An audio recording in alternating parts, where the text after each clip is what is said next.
Thank you, Mr. Chairman. Good morning. Thank you both for being here. Thank you for your good work. Mr. Laporte, as you know, in 1989, Mrs. Debbie Smith was forced to wait 6.5 years before her rapist could be identified through DNA testing. She is here today, and she is the namesake for the Debbie Smith Act of 2004.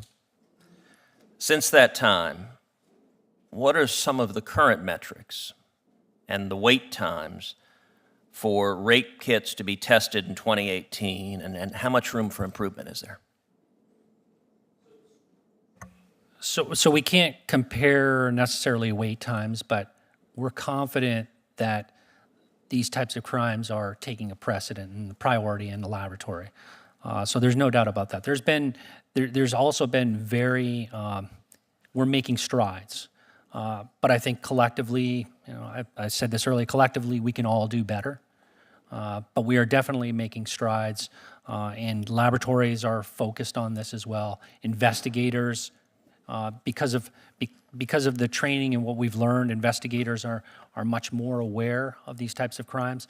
And I'll give you an example of what we've learned from the neurobiology of trauma. And I don't want to pretend to be an expert in this, but I've seen many talks.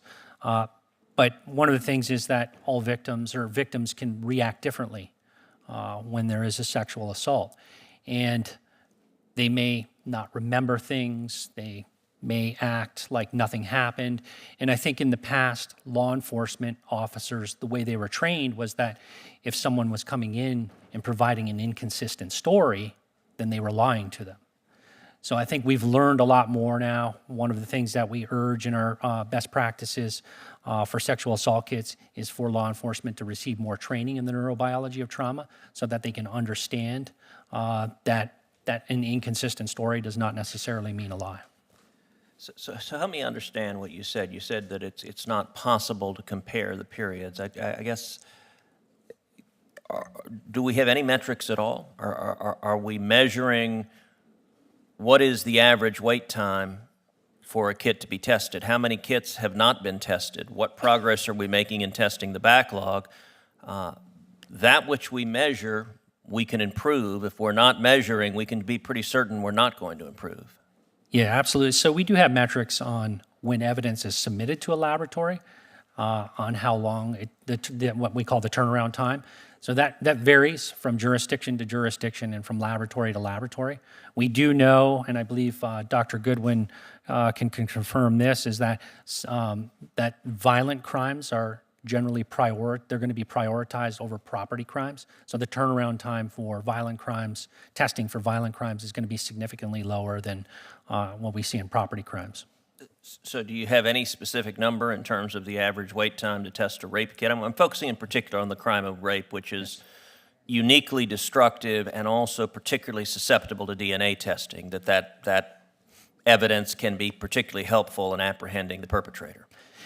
So we don't, generally speaking, laboratories, they don't deconvolute that data so that they're looking at what specifically like a sexual assault kit and then how long the turnaround time is for that. So it's what all would DNA. it take to, as you put it, deconvolute that data? And does it take congressional action, or can you do that? Because I can tell you from my perspective, there's real interest in solving this problem, that we've been talking about it for too long.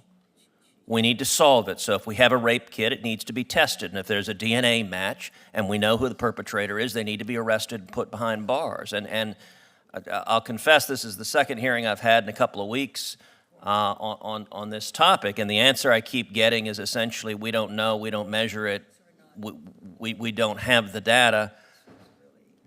Is DOJ able, if you made it a priority to, as you put it, deconvolute the data and assemble the basic information? What is the average wait time?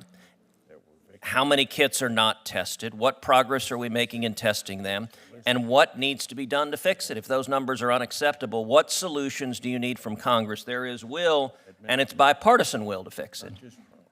But we need the basic metrics to be able to address the resources to solving the problem. So the department can collect the data. I know that. We collect lots of data. So collecting data is definitely not an issue.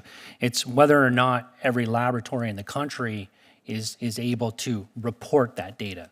And that becomes a difficult question because not every laboratory collects their data the same way.